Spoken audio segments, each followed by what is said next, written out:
Hello दोस्तों, नमस्कार।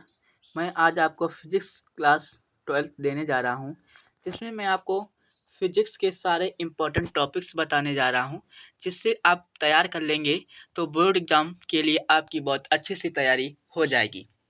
आपको याद रखना होगा, इन टॉपिकों को बहुत अच्छे से पढ़ना होगा। 2000 जैसे कि आपको यहाँ पर दिख रहा होगा, हमने ऊपर मतलब लिख रखा है, आपको दिख भी रहा होगा।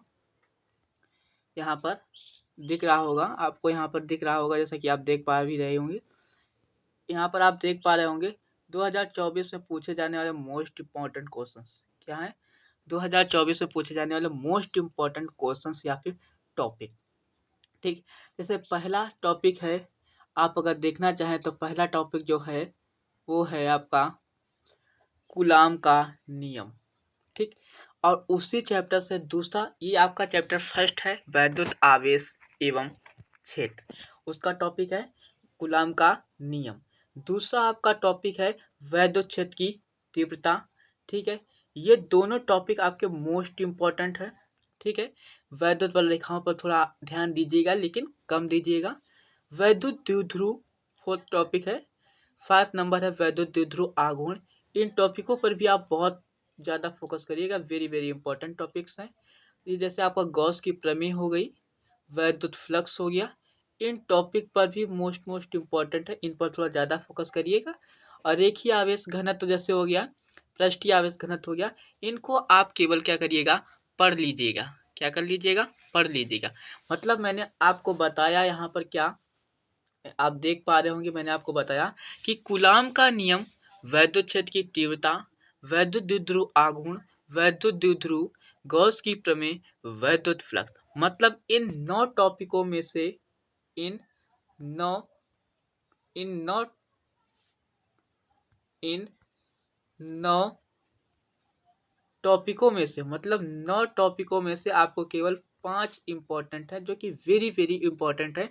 और ये सभी 9 टॉपिक भी पूछे जाते हैं, सभी टॉपिक पूछे जाते हैं, इसीलिए हमने इनको लिया है, लेकिन उनको थोड़ा कम पूछा जाता है। इसलिए आप क्या करिएगा, आप जो मैंने आपको 5 टॉपिक बताए हैं, जैसे कूलाम का नियम, वैद्युत क्षेत्र की तीव्रता, वैद्युत द्विध्रुव आघूर्ण, गॉस की प्रमेय, वैद्युत फ्लक्स, इनको थोड़ा अच्छे से पढ़ लीजिएगा।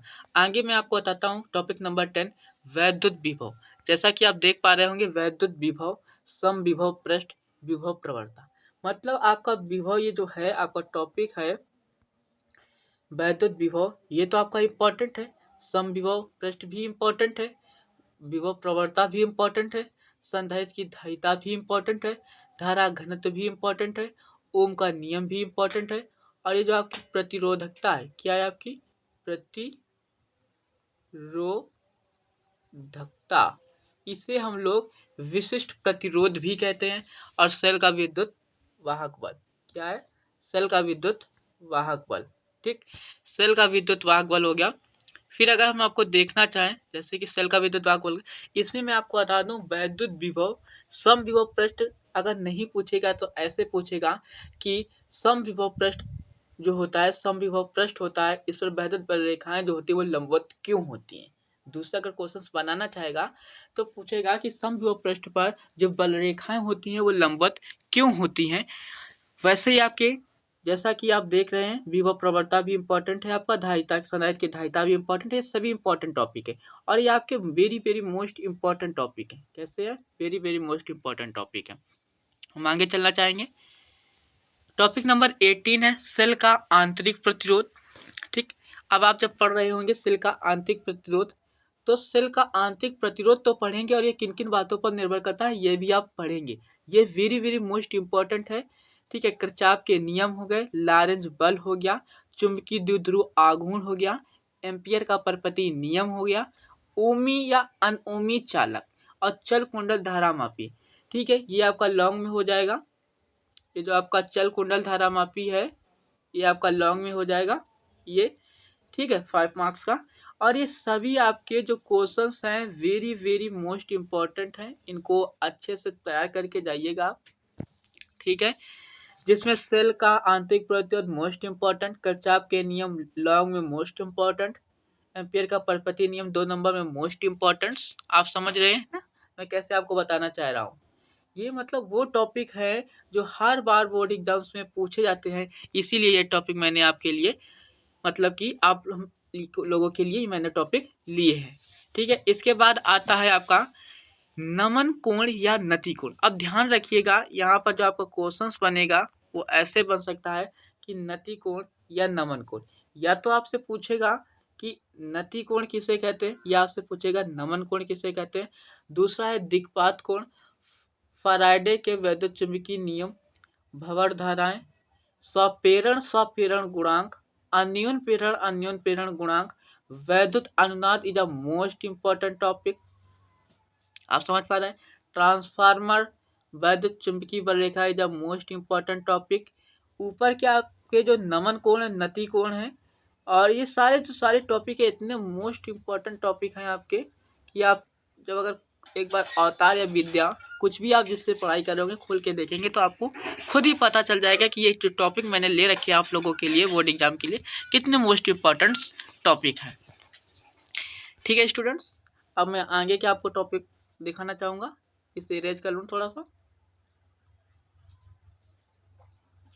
ये सभी आपके जो टॉपिक है ये मोस्ट इम्पॉर्टेंट है। ठीक है, ध्यान रखिएगा। आगे के टॉपिक पर चलते हैं। टॉपिक नंबर 34, ये आपका जो प्रत्यावर्ती जनित्र है, ये आपका जो प्रत्यावर्ती जनित्र है, क्या है आपका, ये आपका जो प्रत्यावर्ती जनित्र है ये आपका मोस्ट इम्पॉर्टेंट है और ये लॉन्ग में 5 मार्क्स का आता है। ठीक है, लॉन्ग में 5 मार्क्स का आता है। अब यहाँ तक जो थे फर्स्ट बुक के सारे क्वेश्चंस आपके खत्म हो गए। अब मैं सेकंड बुक पर चलता हूँ। लेंस की क्षमता हो गई, नेत्र की असमंजन क्षमता, क्रांतिक कोण, कला संबंध स्रोत, प्रकाश का विवर्तन, प्रकाश का व्यतिकरण और मिल्स का नियम। ये अगर देखा जाए तो इन सबको मतलब यहाँ से देखा जाए, अगर मैं आपको फिर से बताना चाहूँगा, यहाँ से देखिएगा, ये आपके जो नित्य की असमंजन क्षमता हो गया, क्रांतिक कोण हो गया, कला संबंध स्रोत हो गया, प्रकाश का विवर्तन हो गया, प्रकाश का व्यतिकरण होगा, मिल्स का नियम होगा।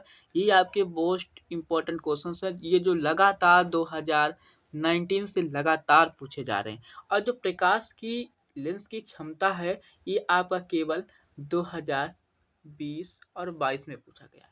किसमें पूछा गया है, जो आपका ये मतलब जो ये वाला टॉपिक है, जो आपका ये वाला लेंस की क्षमता वाला टॉपिक है, कौन सा, लेंस की क्षमता वाला जो आपका ये टॉपिक है, ये आपका 2020 और 22 में पूछा गया है। ठीक, 23 में नहीं पूछा गया ये टॉपिक, ये ध्यान रखिएगा आप लोग।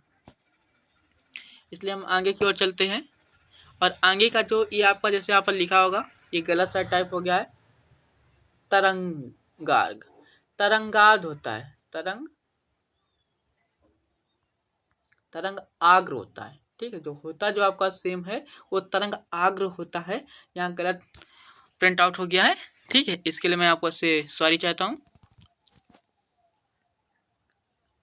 और आप देखिए मैं थोड़ा इरेज कर लूँ ये। ठीक है, फिर आपको जैसे अच्छे से बता पाऊँ।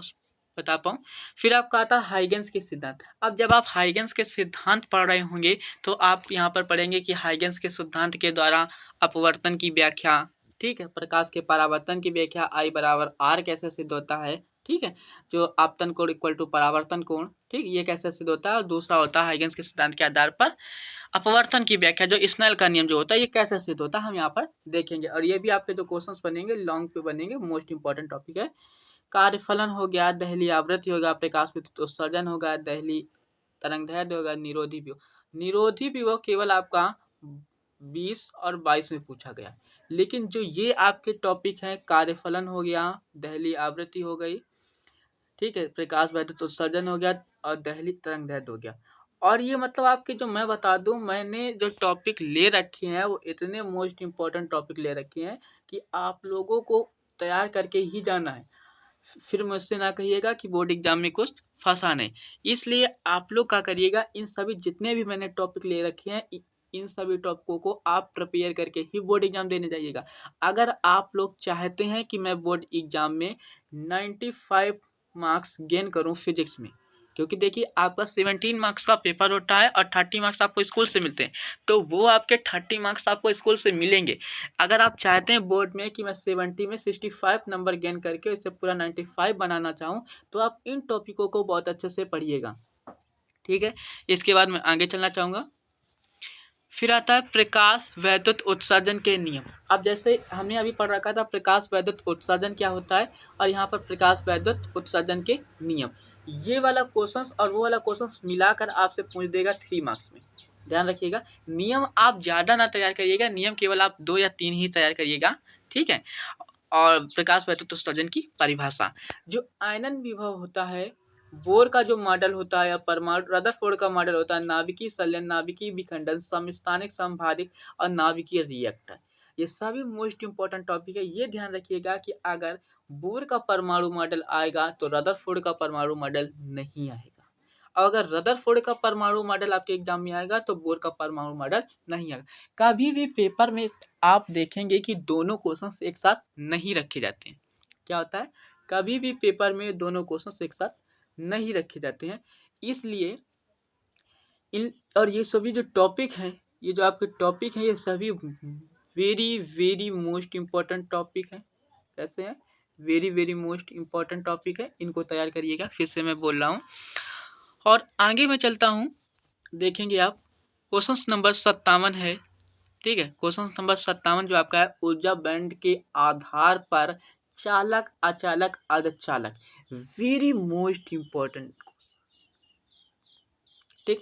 फोटोडायोड प्रकाश संसूचक, ये 5 जो प्रिंट आउट हुआ है गलत हो गया है, क्या है यहाँ पर, संसूचक है, संसूचक, ठीक है।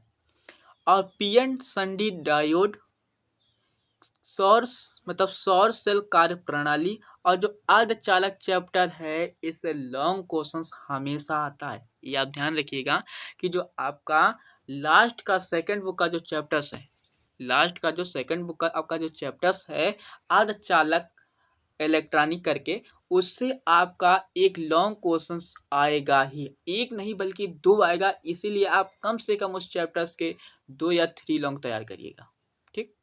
2 या 3 लॉन्ग तैयार करिएगा और आपको वहाँ से अवश्य मिलेगा। वीडियो अगर आपको अच्छा लगा हो तो लाइक करिएगा, शेयर करिएगा एंड सब्सक्राइब करिएगा, और इस ऐसा ही वीडियो पाने के लिए आप मुझे कमेंट करिएगा। और मैं इन सब का जितने भी मैंने आपको 16 टॉपिक बताए हैं, इनका आपको 1 शॉर्ट वीडियो भी प्रोवाइड करेंगे, जिससे आप मेरे चैनल से आसानी से पढ़ के बोर्ड में 95 एवं क्रॉस कर सकते हैं। और ये मेरा जो यूट्यूब चैनल है जयवीर स्टडी क्लासेस, इसमें आपको सभी सब्जेक्टों की तैयारी कराई जाएगी। अगर आप चाहते हैं कि बोर्ड एग्जाम में अच्छा नंबर गेन करना, तो आप मन लगाकर पढ़िएगा और आप अच्छे से पढ़िएगा, आपके 95 एवं अवश्य करेंगे। Thank you students.